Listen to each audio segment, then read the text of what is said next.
Have you ever felt that creeping sense of low energy, that brain fog maybe? Makes simple things feel like climbing a mountain. Or just this feeling like, oh, I'm just getting old in this, which is how it is. And it's so frustrating, right? You go to the doctor, they run all the tests, everything comes back normal. And you're left thinking, okay, I guess this decline is just my new reality. It's inevitable. But what if I told you there's a surprisingly simple, actually ancient technique that could unlock lasting energy? Seriously, no coffee needed, no expensive supplements, no complicated routines. Today we're doing a deep dive into this incredible story about Martha. She's 87, and her energy levels were just completely transformed by something she literally overheard in the doctor's waiting room. Yeah, she went from dragging herself through the day to feeling vibrant, alive again. Okay, let's unpack this. Let's dig into this blueprint for vitality. Yeah, and what we're looking at here, it's really a fundamental shift, While so many approaches, they focus on the symptoms, right? The low energy, the fatigue. This deep dive, it gets to a core physiological issue that, conventional medicine often just overlooks. We're talking about a technique that doctors in Japan, believe it or not, have been quietly prescribing for decades. And now it's being fully validated by cutting-edge research. Places like Harvard Medical School. This isn't just about feeling, a little bit better. It's potentially a shortcut to a really profound internal reset, feeling vibrant and alive. Martha's story, it just sounds so familiar, so relatable for many people, I think. 3 years. For 3 long years, she was battling constant exhaustion, that persistent brain fog, dizziness sometimes, when she stood up, and just this general feeling of decline. Her doctor, who sounds very diddling, ran every test you can think of. Thyroid, heart disease, all of it. But every single time, the results came back normal. So both Martha and her doctor were just stumped.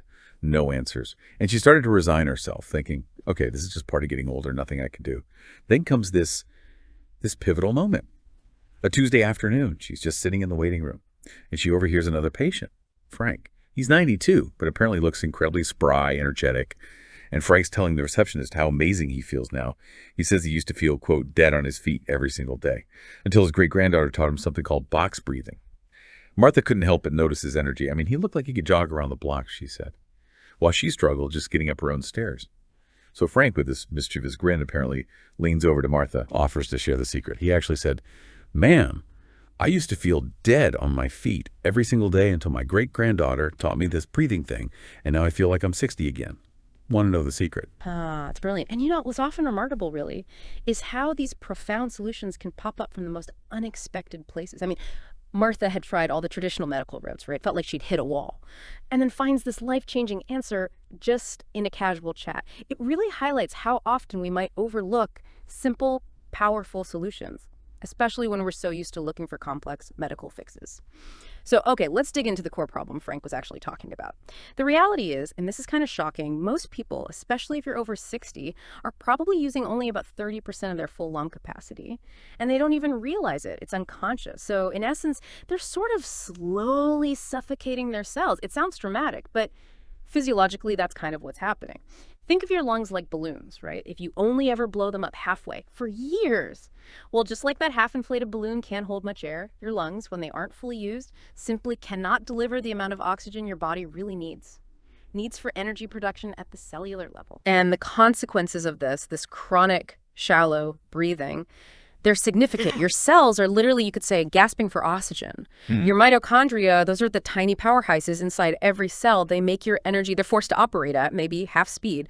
So your brain feels like it's running on fumes, not firing on all cylinders.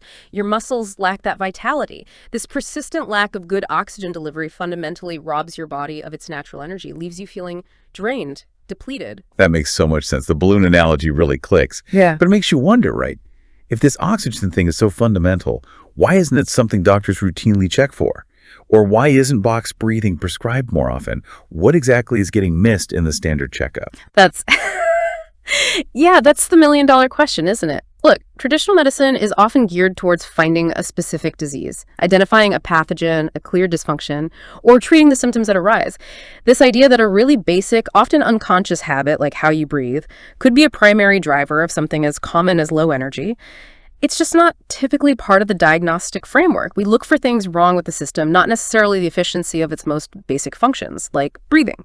Okay, so let's get practical. This technique Martha learned, the 4-4-4-4 pattern, box breathing. It sounds deceptively simple. So here's how it goes. You breathe in smoothly through your nose, count of 4. 1, 2, 3, 4. Then you just hold that breath, gentle hold, for another 4 counts. Next, you exhale slowly, completely through your mouth for 4 counts. And finally, this is the interesting part, you hold empty. So you fully exhale, just pause before the next breath for 4 counts. And then you just repeat that pattern, in, hold, out, hold, all for 4 counts each. But Martha found out pretty quickly that when she did, it really mattered, didn't it? Oh, absolutely. The timing is critical. Crucial, really. Martha does this first thing in the morning, around 7 a.m. for her. And that is key. See, your cortisol levels, that's your main stress hormone, they naturally peak right when you wake up. It's part of your body's wake-up signal. Doing this technique then helps you consciously shift your nervous system out of that default stress primed mode. It sets a calmer, more balanced baseline for your whole day. If you try doing it randomly later on, say, when you're already feeling stressed or rushed, well, it's just significantly less effective because you're basically fighting against an already revved up system. Starting fresh in the morning makes a huge difference. And I really need to highlight something else here, a common mistake. We sometimes call it the 30-second trap. So many people, they try it for maybe half a minute, don't feel some instant miracle, and just think, this isn't working, and give up. But the science actually shows it takes roughly 90 seconds, a minute and a half for your nervous system to even fully register that change in your breathing rhythm. And then it takes another 90 seconds or so to really shift into that optimal, calmer state. So pushing through for the full 3 minutes, which works out to be about 15 of those 4-4-4-4 cycles, that's where the magic happens. That's where your physiology truly starts to respond and shift towards vitality and focus. 3 minutes, consistently, every morning. You know, it really does sound almost too simple, doesn't it? I mean, speaking for myself, sometimes getting out of bed feels like it needs a 5-step plan. So consistency can be the challenge. But clearly, the results Martha experienced suggest it's incredibly worth that small investment of time. Oh, absolutely worth it. And it goes way beyond just getting more oxygen into your lungs. What's truly powerful about this specific 4-4-4-4 rhythm is how it trains your nervous system. See, most people, especially as we get older, tend to get stuck in what's called chronic sympathetic dominance. Fancy term, but it basically means your body is constantly in a low-level fight or flight mode, even when you're just sitting relaxing. This internal alarm is always kind of on, and that diverts precious energy away from things like healing, digestion, cellular repair. Instead, it pushes that energy towards systems needed for escape or confrontation and escape that never actually happens in daily life. It's incredibly draining over time. Yeah. So when you consciously do this 4-4-4-4 breathing, you are flipping a switch in your nervous system. You're activating the parasympathetic nervous system. That's your body's rest and digest mode. Or maybe rest and repair is even better. It sends clear signal throughout your body. Okay, threat over. It's safe now. You can stop being on high alert. Now you can focus on healing, repair, and making energy efficiently. And this shift, it's largely coordinated by activating your vagus nerve. Think of the vagus nerve as the master switch for this whole calming response. So if we connect this to the bigger picture, you're essentially hacking your own nervous system to get your body back into its optimal energy-producing state. Wow, okay. So it's not just about oxygen, it's about telling your whole body to chill out and focus on recharging. Now, you mentioned energy production. Is there a more direct link there? I think I read something about breathing and ATP. Is that right? That's absolutely correct. Spot on.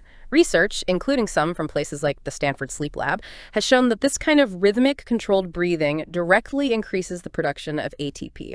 And for anyone listening who isn't familiar, ATP, adenosine triphosphate, is literally the energy currency of your cells. It's the fuel your cells run on. So by doing this breathing, you're not just feeling more energetic subjectively. You are fundamentally creating more energy at the most basic cellular level. Your body just becomes way more efficient at fueling itself. And there's another physical piece, too, related to aging. As we get older, it's natural for our diaphragm, that big muscle under our lungs that does most of the work of breathing, it can weaken, sometimes by up to 25%. And weaker diaphragm means shallower breaths, which means less oxygen. See the cycle. This box breathing technique, it actually acts like strength training for your diaphragm. It gradually helps restore its power and efficiency, allowing you to take deeper, more effective breaths naturally. It's really fascinating how this merges ancient wisdom with modern science, isn't it? This 4-4-4-4 pattern and others like it, they have roots in ancient pranayama. Yogic breathing practices from India practiced for centuries, and now you have modern science at top institutions, Harvard, Stanford, Johns Hopkins, basically validating why these ancient techniques work so well. People like Dr. Andrew Weil, the integrative medicine doctor, he's been talking about the power of breathwork for decades, and recent studies, they even show that this rhythmic breathing changes your brainwave patterns. Promotes patterns associated with both alertness and mental clarity. It's powerful stuff. And the results for Martha were just incredible and fast. Within just the first day, she noticed she didn't need her usual second cup of coffee, and that typical afternoon energy crash, gone. By day 3, she was humming while doing dishes, something her husband noted she hadn't done in months. A small sign, but significant. End of the first week, she was back out in her garden, taking evening walks, actually looking forward to social events instead of dreading them. After the first month, her sleep quality improved dramatically. And that makes sense, right? Resetting the nervous system during the day helps it stay calm at night, which creates this positive feedback loop. Better sleep means more energy, which means better sleep. 2 months in, she reported her memory felt sharper, her mood more stable, and she wasn't waking up at 3 a.m. feeling anxious anymore. She later connected that nighttime anxiety to the chronic shallow breathing, keeping her system on alert even while asleep. And then, the really big one. 6 months later, her energy was so consistently good, she finally took that trip to Colorado she'd put off for 2 years because she just didn't think she had the stamina. And get this, not only did she go, she actually out-hiked her sister on some mountain trails and still had energy to explore museums and markets in Denver. Amazing. And her story was so convincing, even her skeptical neighbor Robert, 78 years old, decided he had to try it. Apparently he'd dismissed other breathing things before, but Martha really emphasized the specific 4-count pattern, the full 3 minutes, doing it every morning by day 4, just 4 days. Robert calls Martha up, totally excited. He just walked 2 miles without stopping, something he hadn't managed in over 5 years. And his wife chimed in too. Noticed he was much more alert in the evenings, actually participating in conversations instead of just nodding off in his chair. Those stories are fantastic. And it wasn't just subjective feelings either. There were clinical improvements too. Martha's own doctor, after seeing her progress and reviewing her follow-up blood work, he noted significant improvements. Her blood pressure was better, her heart rate variability, or HRV, which is a really key measure of how well your heart and nervous system adapt to stress, a great indicator of overall health that improved too. And even her cholesterol levels showed positive changes.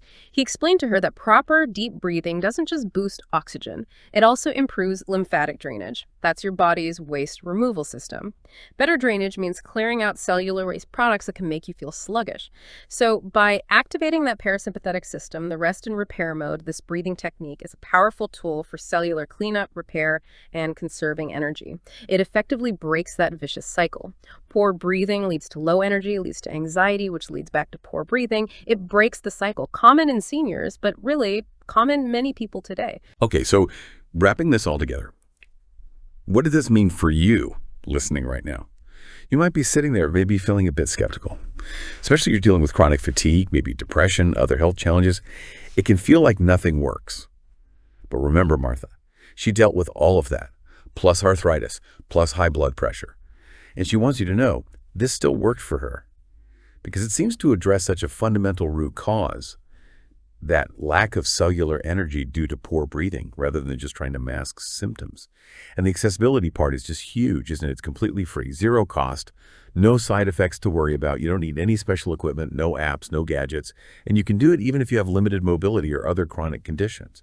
Sitting in a chair is perfect. It really does make you pause and think, why isn't something this powerful, this simple, more widely promoted? And maybe one reason, probably a big one, is that, well, you can't patent breathing, can you? It's not exactly profitable for pharmaceutical companies to push this over medications. Exactly. And it really reinforces this core belief, this core idea. Your body's natural state is actually meant to be energetic and alive. That's the default design. It's years of maybe shallow breathing, chronic stress, just ingrained habits. They've pushed your system into a kind of constant survival mode. It's prioritizing just getting by and not thriving.